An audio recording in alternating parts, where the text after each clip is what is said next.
Hello, it's Queensland Storyteller time again. I'm Kim Dodsworth. Mary Hind of Melbourne is today's author. The story, called Another Kind of Magic, is all about Shirley, an attractive and trusting lady, recently widowed and very, very vulnerable. There are now two men in her life, Bill, her late husband's best friend and amateur magician, and Gordon, a ladies' man extraordinary. The setting for our tale, a golf club.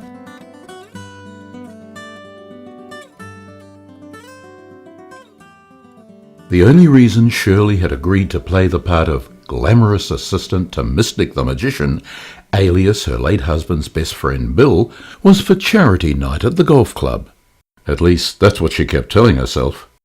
The real reason was that Gordon Braithwaite would be there, all 6 feet of retired army captain, sparkling hazel eyes and dark hair greying elegantly at the temples. The moment he saw the new slim Shirley up on stage in a slinky black gown, he'd come running back. They'd first met on New Members' Day last year after Bill had persuaded her to join the committee. At first she resisted. She still wasn't feeling confident enough to do things on her own. But once she decided that burying her grief in front of daytime television, consuming chocolate caramels, was not helping anything except the increase in her dress size, she finally agreed to give it a go. Although she was a little tentative at first, the company of others moaning about their bad drives and missed putts helped to ease the hollow ache left by Colin's death.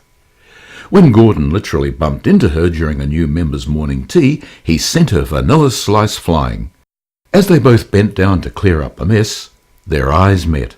It was as though lightning had struck. He was charming, attentive and single. He wined and dined her, sent her huge bunches of long-stemmed red roses, looked at her in a way that no man had ever done since she and Colin were courting.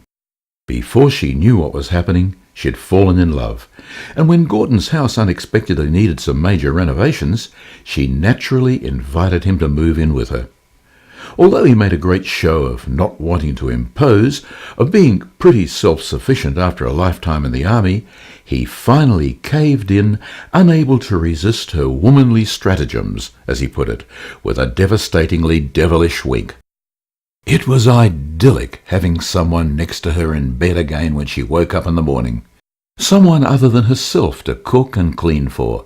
She didn't mind darning his socks, even though there were so many of them, or turning the collars on his favourite shirts.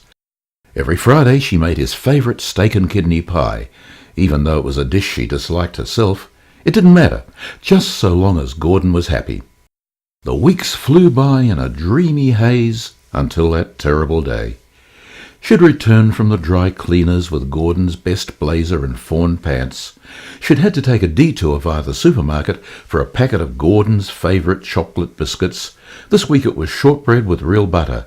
Last week it was digestives, and she was out longer than expected. As she unlocked the front door, she called out that she'd put the kettle on after hanging up his clothes and tidying the kitchen. She always made him a cup of Russian caravan tea, English breakfast for her, after a shopping expedition. But there was only silence. Strange, because she'd left him in front of a blaring television with his feet up watching the Test cricket, a game she'd never been partial to herself. A quick search of the house, and she realised he'd gone. Not just gone out, but gone.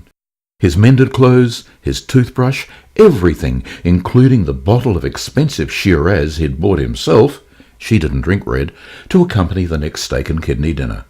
When she found the note stating he'd left because he'd been single for so long he couldn't settle into a clingy domestic relationship again, she sobbed uncontrollably until there were no more tears. Then she smashed his favourite cup and saucer on the kitchen floor and took off to the golf club to drown her sorrows.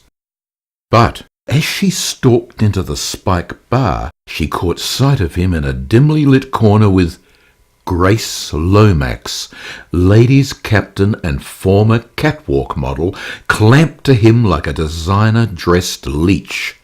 He'd clearly managed to overcome his fear of clingy relationships in a very short space of time.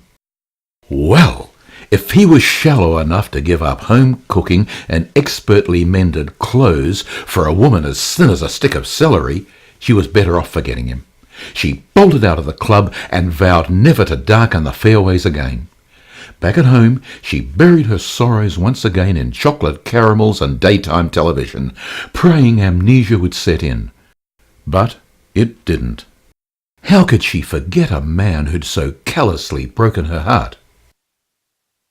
"I know you're feeling a bit down," said Bill when he phoned a few days later. "A round of golf will soon put you right." How could he know? How could anyone know how she felt? She asked herself bitterly. Bill asked her again, but she refused all invitations to resume the weekly game they'd played together since Colin's death. Not even Bill's antics around the course, when he'd pull out card tricks during hold-ups at the par threes to make her smile, could tempt her from the dark place she now inhabited. She was far too busy grieving for another kind of magic, the Gordon Braithwaite kind.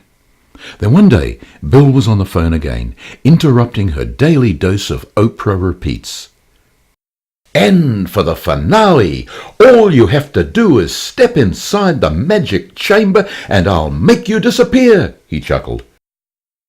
Shirley had already done one disappearing trick from the club, and she had no intention of performing another, especially as she had heard Gordon would be the MC for charity night. Firmly but politely she refused, saying she had nothing to wear. "You'd look gorgeous even in a sack, Shirl," Bill sighed before hanging up.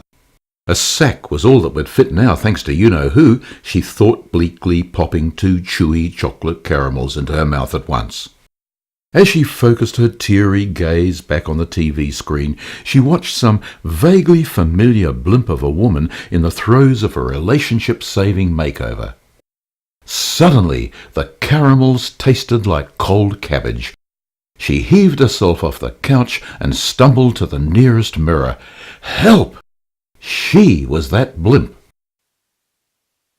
For the next few weeks, she gave up chocolate, jogged furiously, and put a new shade of blonde through her hair.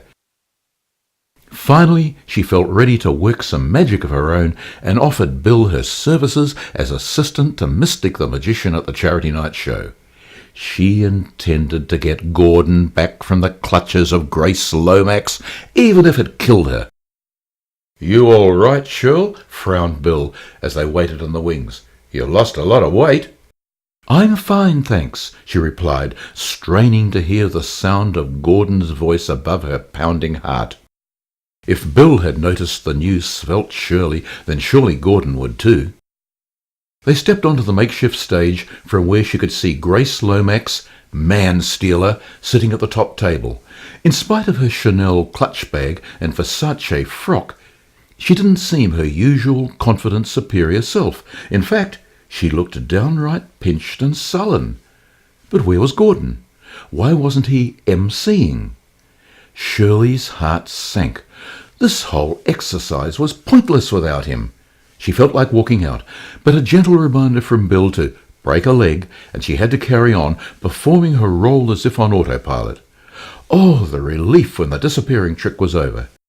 As she reappeared to take a bow, Gordon suddenly lurched out of nowhere and stumbled through the audience, knocking over 2 chairs on his way to the top table. Grace Lomax took one look at him and fled. "Grace!" he wailed, swaying as though buffeted by the icy vortex of Grace Lomax's departure. He blinked and looked uncomprehendingly around him before recovering his balance. He then swung through 90 degrees and hurtled towards the stage. "Shirley!" he moaned. "I love you best of all!" He lunged at her, lips puckered, reeking like a distillery. Shirley recoiled, but again Gordon lunged. This time Bill stepped between them, his outstretched hand making contact with Gordon's shirt front. Gordon lost his balance, staggered against the wall, and slithered to the floor where he lay like a pricked balloon. His eyes were closed and he began to snore. Suddenly he seemed so unattractive, so ordinary. What a fool she'd been, letting this pathetic Don Juan use and discard her. Love? It had been an illusion. "I'm taking you home, Shirl," said Bill after checking that Gordon was still breathing. "Nice cuppa and a chocolate caramel for the shock, all right?" "Yes," she whispered, swallowing down tears of humiliation. He planted a soft kiss on her cheek and hugged her tight. Her tears disappeared like magic. Now, that wasn't an illusion, she thought, clinging tightly to Bill's arm as he escorted her home. And that was Another Kind of Magic by Mary Hind of Melbourne. I'll be back again this time next week with another short story of quality. I'm Kim Dodsworth.